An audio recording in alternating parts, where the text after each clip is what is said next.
are building a religion. We are building it bigger. We are widening the corridor. Starting with a bent over row. Make sure that when you start tall, you're standing holding your weights, and then you bend forward, keeping your spine long and strong. Notice that I am not rounding my back, I'm keeping it very long and strong. That is essential if you want to build strength and muscle in your back. Make sure also to tuck your chin down slightly to keep alignment. Moving on to a supine or laying on your back chest press. So a chest press is a little bit different than a fly. You notice that I'm bending my elbows here and then exhale, pressing up, drawing down and pressing to a point. Keeping your knees lifted will engage your core a bit more rather than having your feet on the floor. But feel free to keep your feet on the floor if you need to. This is a wonderful way to build muscle in the chest. Also notice that I'm drawing my low back down. The third exercise is a chest fly. So notice that my low back is drawn into the floor.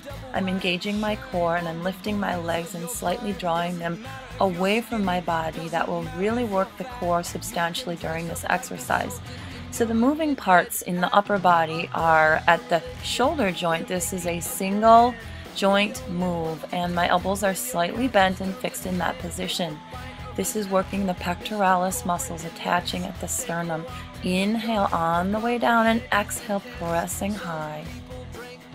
This is a supine tricep extension and it's actually called a skull crusher, quote unquote, in the bodybuilding world. And you do have to be careful because the dumbbells are coming down toward your head. You start with your low back planted into the floor, engage your core here. So even though you're working your arms, you are actually using your core to support that move. Drawing and pressing your arms up here, you inhale on the way down and exhale pressing high, keeping your elbows drawn together but your hands separated. This is an excellent exercise to strengthen the triceps. Now we're moving on to bicep curls. These are amazing exercises to help build strength and also size and tone in the biceps. What I'm doing here are actually doing both arms at the same time, and you notice on the way up I draw my hands toward my shoulders and then I curve them down and in at the bottom. So you exhale up and then you inhale on the way down. Again, exhale up, inhale on the way down. Make sure that you're holding your abdominals in tight, navel pulled back to the spine while performing this exercise. Moving on now to another bicep curl, and this one is actually called a hammer curl. The hammer curl works the side of your actual bicep. So it adds width to your bicep and also adds beauty to the upper arm.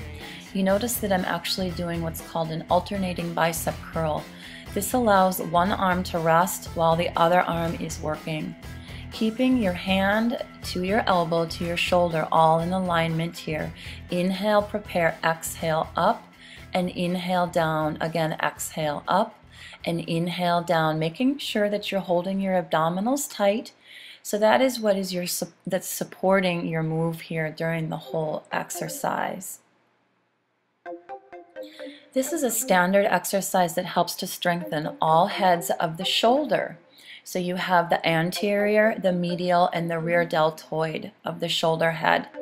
Notice that I'm standing tall, and what's very important is that I do a slight pelvic tilt forward, drawing my navel to my spine. This helps to hold my abdominals tight. Exhale up, inhale down. Your arms are goal posted. Moving on to the lower body, we are doing a standard stationary lunge now. Just know that there are many varieties of lunging and squatting, such as step forward lunging or reverse lunges. You can also do walking lunges. So you can see here, this is a standard stationary lunge. When you step forward, make sure that you have a stance that you create a 90 degree in the front and also a 90 degree in the back. So you notice that when I step back and I start lunging, you're creating those lovely 90 degrees. You inhale on the way down and you exhale up. Make sure to also pay special attention to your upper body while you're holding. Your navel is drawn back to your spine for your core, And your shoulders are drawn back with your shoulder blades drawn together to support a long and strong spine. Again, inhale down, exhale up, pushing through your heel. Moving on to a standard squat.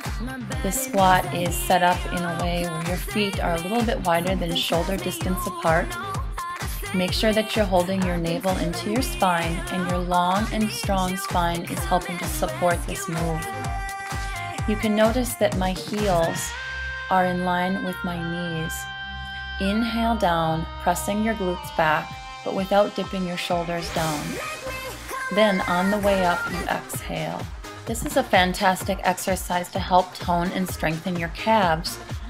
So standing on a standard step, or you could actually just be on the edge of a regular staircase step, or really anything that will elevate your heels off the floor.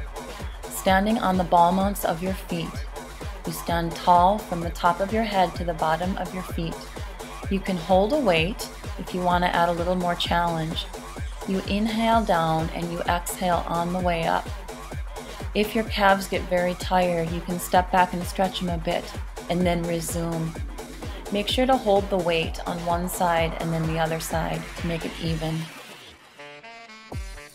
This is a standard deadlift. And a deadlift can be done with either slightly more bent knees or slightly straighter knees. I'm performing it with a little bit straighter knee. And what this does is it changes the focus from your back to your glutes and hamstrings.